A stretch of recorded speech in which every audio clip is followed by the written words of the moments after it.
This is Andi Purewal for Boxing News. I'm joined by trainer Jamie Moore over Zoom. Jamie, always a pleasure. It's been a while since we last spoke. And yeah, as I just said, it's been a very successful couple of weeks for you guys in the gym. Yeah, it certainly has, mate. I think these ones, especially as big as they have been, they come around few and far between. So yeah, it's been nice. We've just had a week off. Actually, this week we've had a week off the gym. There's no one's actually got a fight date coming up at the moment, so which is really rare. So it's been nice to be able to just sit back and sort of enjoy it and soak it in, because you rarely get to do that with a big fight, because you're straight back in the gym on a Monday. So it's been nice. What have you got planned with this week off? Well, it's my son's 18th birthday tomorrow, so we're off to Coldplay concert tonight at City's ground. So I'll go me United top, and and then it's his actual birthday tomorrow, and then we're going to go and watch United beat City in the FA Cup final. So Well, I don't know if you'll make it back for that game if you turn up tonight in your United jersey, mate. well, maybe not. We'll see. But yeah, let's before obviously we go back to Shan's fight, let's just start off with the most recent weekend. Jack Cat and Aqib Fiaz. Let's just start off with Aqib. Had to come through the fire in that fight, Jamie. Obviously got dropped and did well to see out the rest of that round and arguably the following round as well. Yeah. Do you know, I've said it loads of times about Aqib. We've matched him really tough in many ways. We've put him in with fighters who the vast majority of people wouldn't put their young up and coming prospects in with, because, well, one, I've got faith in him, and two, we didn't want him boxing easy opposition, because you don't learn the lessons what set you up ready for when you eventually get to title level. I mean, the guy he boxed out in Eddie's back garden was I can't remember his name, but he was a real handful, and they're the type of guys who probably have won a lot more than is on their record. I mean, this guy, Costin Ion, I knew who he was. He trains over in the gym in Marbella, and I know Albert, his coach. I knew he'd be well schooled and well coached. That was the reason we took him. His record was 10-3 before the fight, but you can guarantee he's probably lost one, and the other two would have probably gone either way. For him to come through that round in round 6, you know, the vast majority of people who get put down and they sort of go forward, very rarely get up or get through and go on to win. So I'm over the moon. I'm over the moon that is ideally, I wouldn't want him to have to go through that. But once you go through that sort of experience, the lessons you take from him are so valuable moving forward. So it was a really good learning fight for him. I spoke to Jack yesterday, and he said that the only maybe thing he'd have wished that Aqib maybe done differently was taking his time a little bit more when he got to his feet. Is that the only thing which you saw in that same moment as well? Yeah, rushed himself up a little bit, but again, you know, that's experience.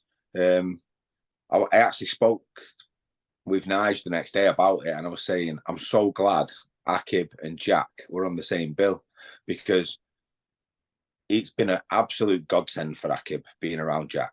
He's so professional, he's so level-headed, and Aqib will give you anything you want. You know, he's so disciplined and dedicated to the game. But a lot of the time, the stuff you try and teach as a coach, you have to see it sort of being done first for him to understand how it's done properly. Do you understand what I mean? So for him to see Jack in the changing rooms and go through his warm routine and how relaxed he is and cool and calm, and then how disciplined he was in his performance, I think he's such a bonus for us as a gym, for the young kids coming through to be able to. So you can say it and you can try and teach it and talk it, but I would never be able to enact it so that they can see it being done. Whereas he's living, or, you know, training alongside someone like Jack, who's so good, who's so well disciplined, who's so skilled. You know, he's like he's got everything in his armory. He's got the full repertoire. So I thought Aqib handled the situation after he got up really well. I thought he gave himself time for his head to clear at the beginning of the seventh. Didn't sort of try and engage straight away, and then he had to sort of stop Ion from coming forward and gaining momentum. And at the right times he stood and traded and pushed him back and sort of kept him honest. If he'd have just let him sort of wing away and gone on his back foot, it would have been too much of a negative. He would have encouraged him to come forward. So I thought it was a really mature performance, but he's getting better. Obviously, we mentioned the impact of Jack for Aqib just on his fight.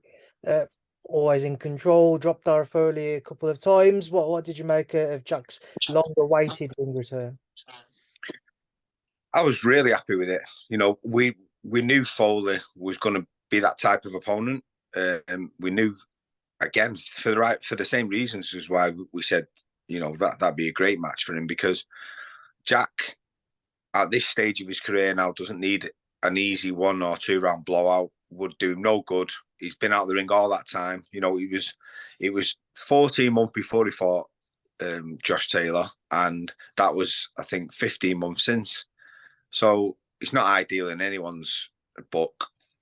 So he got some real tough, rugged rounds in, but he got to show everyone sort of how much of a rounded professional he is. The only thing would have been better was the icing on the cake. We would have got a stoppage towards the end, but other than that, it was pretty much flawless. Where does Jack go next from here? Obviously, Regis Prograis fight is one which has been mentioned the most. That's both under the Matchroom banner. But we've seen Eddie say that Devin Haney's reached out saying that he'd like to face Regis if he moved up. So where do things currently stand for you in trying to help Jack, or maybe suggest to Jack where he goes next? Well, obviously, in an ideal world, Jack would get the Prograis fight. You know, it does make sense with them both being with Matchroom. But Devin Haney coming in and saying he wants to get the fight sort of maybe puts a bit of a spanner in the works in that sense. But, you know, it's Jack fighting the winner of that then afterwards just makes sense in terms of coming from a stable point of view if Haney's is then with Matchroom. So it's not the end of the world. I think they're planning on Jack and boxing around about September anyway, if he's not going to be for a world title. But I'm just glad that he's got structure now. You know, he's never really had this type of plan moving forward for the last couple of years. Even though his management team have always had a good, solid plan for him. The mandatory situation when he was mandatory for the WBO, and then Hooker, then it was Ramirez, then it was the Taylor Ramirez wanted the unification, and it just dragged on. It was nobody's fault at all. It was just bad timing. But now he seems like Eddie Hearn has got the right sort of fighters in his stable, and he's got a nice little plan moving forward for him. So I'm glad for him. Jamie, I apologise for that. My Wi-Fi just disconnected on me there. But yeah, I was asking you, kind of speaking to Jack yesterday. He said that he'd been through kind of some dark times on the back of how things had unfolded since the Josh Taylor fight, whether or not get back out sooner, get another big fight. Being in and around him, obviously being his trainer, the conversations you'd had. Do you see that side to things when it came to his career? Yeah, that's like I was saying. He's such a disciplined fighter. You know, he's rarely out of the gym, and I'm pretty sure he would have gone through those tough times. He's human. Everyone does that, but you know, the character he's shown and the discipline. I spoke about ring rust a few times. He never really gets any ring rust because he's never out of the gym. He's all in there. And that was why he was able to perform like he did the other night after such a long layoff. So I'm just glad he's got momentum now. He's got a bit of a plan, and you know, in an ideal world, we get Prograis next, and he get his world title shot, which he deserves. But if he doesn't, then he's got a bit of structure now. He's got a bit of a plan. So that's always going to be a bonus for him. And I'm just glad that he's got a bit of that structure and momentum going now. As we mentioned earlier on, obviously you've got Devin Haney coming up saying that he'd entertain a fight with Regis Prograis. But just on Jack's front, if it was to be Regis, that style, do you think kind of suits Jack down to the ground? And how confident are you that this time around he would have his hand raised in a world title fight? I think Jack has got a style which is really versatile, so he can adapt to anyone. And on Prograis a phenomenal fighter. You know, it really is. But everyone's always known my belief in Jack for years now, and I've always said it. But I mean, people was questioning why I was so confident going into the Josh Taylor fight, and I was just sort of saying, listen, just watch on Saturday, and you'll understand why I'm so confident in his ability. And it's the same. You know, we've got loads of respect for Prograis. He's proven his class time and time again. But if we get that fight, I'm 100% confident Jack Catterall can beat him. I'm just looking at the rest of the division. Don't know whether you'd hold an interest, but Darragh-Davies, he's in there now in position to face Rolly Romero for another version of the world title. Again, going back to speaking to Jack, he said that the only way he'd rematch him is if there was a world title on the line. The first fight never really caught fire, should we say? But what would you make of potentially Jack and O'Hara going at it for a second time? I think the first fight not catching fire is an understatement. I think everyone agrees it wasn't the best fight to watch, and I agree with Jack. I mean, what is the point in that fight? It makes 0 point unless it's for something. But I don't really have an opinion on it, to be honest, Andy. It's like until it's a relevant conversation, it's not even worth sort of thinking about.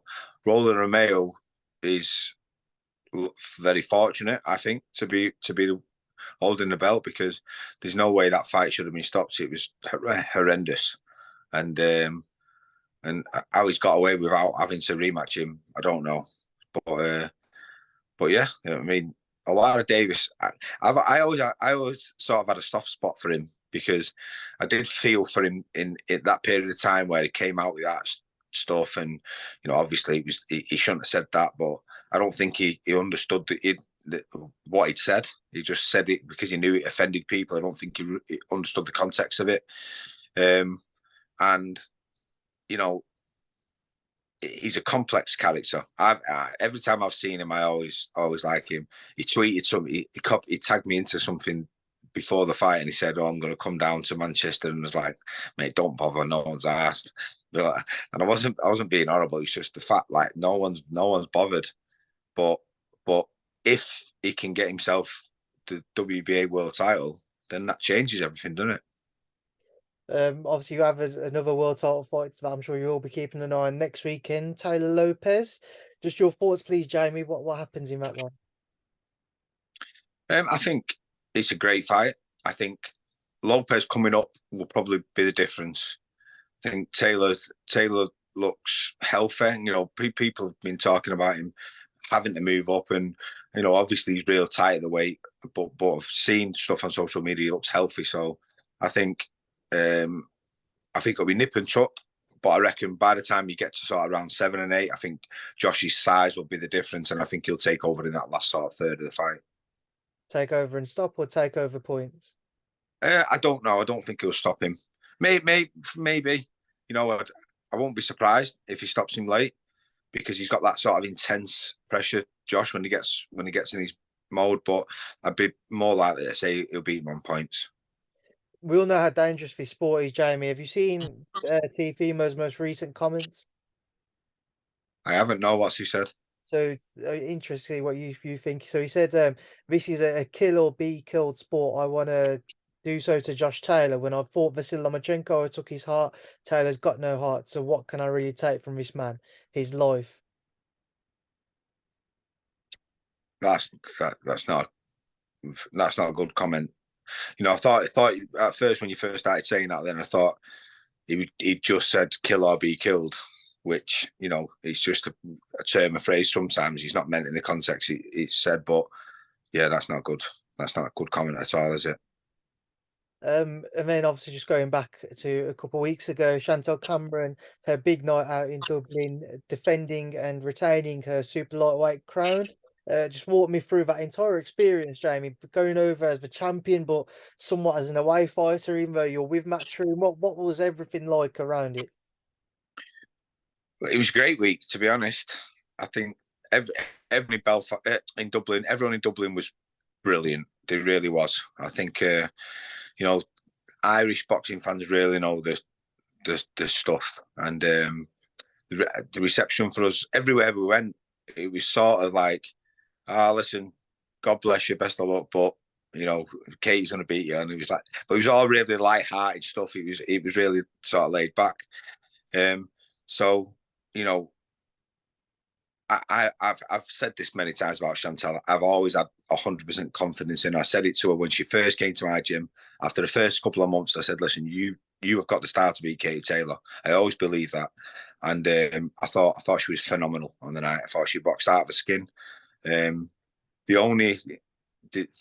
Going into the Lions Den like that, you just don't know how someone's going to react or respond to the crowd. That can be the sort of deciding factor. So I was on her all week, sort of drumming things. Ryan, we have a guy called Ryan from Mind Excellence. He runs a company who helps sort of with stuff like that. And we drilled it into it about sort of keeping that cool head. And it worked a treat. I thought she handled the occasion unbelievably well. And it went pretty much exactly how I planned. Not exactly, but like the way she dominated the fight, I thought she would. I thought it would have took her a couple of rounds more to get into that rhythm and get a range and stuff. But she started beating it to the punch straight away. Chantel's got a really underrated jab. I don't think anyone sort of. I've rarely sort of heard her get credit for it, and it's one of the best assets. And as soon as she started beating it to the punch, within the first sort of 30 seconds, I remember thinking to myself in the corner, she's going to walk this. And I think you can give Katie 3 rounds when I've watched it back. When I watched it back, it was either 8-2 or 7-3, but there's no way you can score at a draw. But I'm just glad that we got the decision over there. Was that a concern for you when he went to the scorecard, especially when you heard how tight they were? One thing gave it away for me. So if I had not noticed this before they started to announce the decision, I probably would have panicked. But I noticed all the governing bodies walked around our side of the ring and stood with the belts. And they'd sort of come from a neutral corner and walked around our side. So I turned to Assam and Mikey in the corner and I went, we've got this, definitely. So even when the first card came out and it was a draw, I remember thinking, they've done that for a reason. They've read the first one out as a draw for a reason, because we've got it. And so it came to pass. I mean, Jamie, if there does happen to be a second fight now, you've probably just given away to the governing bodies what to avoid doing. Yeah, well, hopefully it won't matter next time. Listen, if it happens again, Shan wants her at 135, and I think rightly so. We only ever moved up from 135 originally because there was no chance of us getting a world title shot, and the WBC title was coming vacant at 140, and she took that opportunity. But everyone was saying she was too strong and it was size, but she on the day of the weigh-in, she was 1.5 pounds under about 2 hours before the weigh-in. So we ended up giving her a rehydration stuff before the weigh-in. So 700 ml of a rehydration drink went in her before the weigh-in. So to bring her up to the weight. So she did it perfect, because I asked her, I said, listen, if you can do the weight as if you're in between lightweight and super lightweight, for me that'd be perfect, because you're always a little bit sharper at lightweight. And she did it. She did it that way, and she performed great. Katie, from her comments, has been adamant that she's going to pursue the rematch. Are you confident it can happen at 135, or if she was to say and put her foot down, be like, "Listen, I've got the rematch clause. It has to be at 140." Is it a matter of 140 or bust? Well, if that's the case, then the teams have got to sit down and can't. Everything was on Katie's terms last time. Everything, like literally everything. And I'd said to Shan, just don't, as long as you're happy with the money, don't go against it, because if they want the rematch afterwards, they're going to have to give you some terms, because you've done everything which was in your power to make the fight. And once you come out on top, you'll have a bit of pulling power, and she deserves some terms. There's no way she should have to do everything on Katie Taylor's terms again next time. Yeah, I mean, obviously, just with this past weekend as well, there was a couple of the shows on. I know you was up in Manchester, but were there any other fights that you'd managed to catch up on since? Andy, if I don't have to be watching a boxing match, I've got 10 fighters. If I don't have to be watching boxing, I ain't watching boxing. So I've not seen anything at all. I've read about some stuff, obviously the netball stuff, and which is bloody terrible. And thankfully, it looks like he's going to be okay. That's the only thing I've sort of seen, to be honest with you. No, it's fair enough. Obviously, we echo those words as well. Just interested to get your thoughts on Mick Conlan's defeat to Luis Alberto Lopez, just because I know Mick is somebody you probably know well, and he has a good relationship with Carl. Just what seems to Yeah, be a devastating and heartbreaking defeat for him. of course it is. Of course it is. I've seen the finish on social media. That's all I've seen. But I messaged Jamie actually just to pass my condolences on and just say, listen, these things happen in boxing. I've read some stuff, like he went and he sort of had a bit of a fight, and he should have boxed a little bit more. But this happens. I did with Carl. Carl did the same with Josh Warrington early on in the fight, and that's what sort of took the fight away from us. So sometimes, even at the highest level, and the most experienced fighters get it wrong a little bit, and then sometimes they make the adjustments too late. Sometimes they don't get a chance to, and it's just the sport we're in. It is heartbreaking, but he's got a world title in him. Definitely, Mick Conlan's got a world title in him. I'm pretty sure he'll feel pretty shit at the moment, but he'll dust himself off. I'm sure he'll get back in the gym, and he's definitely got one in him. I'm just to stick with you. I'm interested, Jamie. Like, why do you think that is when you're going into a fight where you've prepared an entire camp, whether it be 8, 10, 12 weeks, to pursue the fight in a certain manner, and then when you're under the lights, you do something completely different? Why is it that a fighter's mind changes like that? Sometimes it's what your opponent does, which maybe you've not planned for. Sometimes you might see an opportunity which you go for, and then all of a sudden you find yourself in a situation where maybe you walk into a shot and you get buzzed. Then sometimes maybe your pride gets the better of you, especially when you're boxing at home. So there's lots of different aspects to it which can give you make you end up going down a different path than you planned. So that's what I was saying to you before. When it goes right on the night, you've got to enjoy those moments, because so many times, you can only control so much stuff in a fight. Us sitting on the outside trying to tell the fighter what to do, and then going ahead with it and doing it. It's not an easy task. I've done it myself. It's not easy. So, and that's why I sort of applaud Chantel and Jack and Aqib, like we were speaking about earlier, because they're so talented, but they're also so disciplined, and we're all on the same page, and they follow through to the best of their ability, the stuff what we sort of plan to do in the gym. So they're a dream to work with. Jamie, just before I let you go, just a couple of quick things to get your thoughts on. Tyson Fury is once again looking to pursue an Anthony Joshua fight. Do you think we see that in September time? I hope so. I've said this loads of times. If we don't see that fight ever, it'll be a crying shame. But I really wouldn't know what to say with the amount of people who've been mentioned about fighting with Fury at the moment. And I've no doubt it's frustrating for him. And he wants to make these fights, but for whatever reason, they're not coming around. So please, God, that fight. Let's see Fury v AJ by the end of the year, because no one wants it to go on for another year or two, and both of them are past the best, and then they do it. Because when that happens, it's never ever the same sort of spectacle as it would have been when they're at the peak. What would you rather, Jamie? Would you rather see Fury Joshua in September, or at the end of the year, Fury Usyk and Joshua Wilder?